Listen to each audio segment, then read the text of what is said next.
بسم اللہ الرحمن الرحیم۔ السلام علیکم۔ آپ دیکھ رہے ہیں یوٹیوب چینل عام سی باتیں۔ اس ویڈیو میں ہم تحریک لبیک پاکستان کے فیض آباد کے جلسے کے حوالے سے جو تازہ ترین اپڈیٹس ہیں اس کے بارے میں بات کریں گے۔ ناظرین کرام، آج صبح سے ہی سوشل میڈیا پر تحریک لبیک پاکستان اور علامہ سعد حسین رضوی کی دھوم مچی ہوئی ہے۔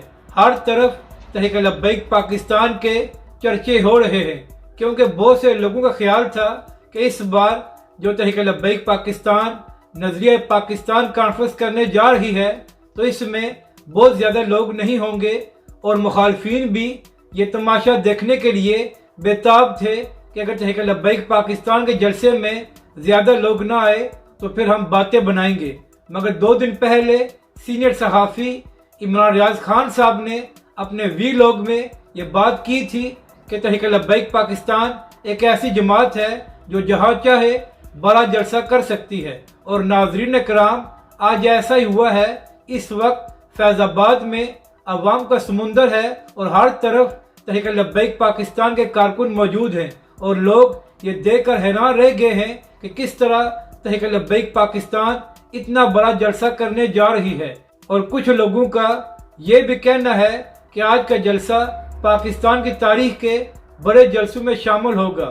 اور ناظرین کرام، اس وقت تحریک لبیک کے سربراہ علامہ سعد حسین رضوی فیض آباد پہنچ چکے ہیں، اور بہت جلد نظریہ پاکستان کانفرنس کا آغاز ہو جائے گا۔ اور یہ ان تمام مخالفین کو جواب ہے جو پچھلے 3 دنوں سے تحریک لبیک کے خلاف جھوٹ بول رہے تھے کہ تحریک لبیک پاکستان نے اپنے جلسے کو کینسل کر دیا ہے کیونکہ عمران خان صاحب نے اپنا جلسہ لاہور منتقل کر دیا ہے۔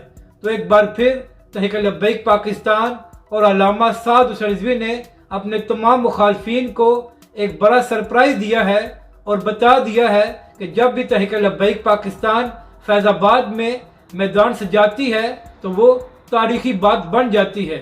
جس طرح 2017 کا دھرنا ہمارے مخالفین نہیں بھول سکے، اسی طرح آج کی نظریہ پاکستان کانفرنس بھی تحریک لبیک پاکستان کے مخالفین کو بہت عرصہ یاد رہے گی۔ اپنی رائے کا ضرور اظہار کریں کہ آپ کو یہ ویڈیو کیسی لگی، اور ہمارے اس چینل کو بھی سبسکرائب کریں۔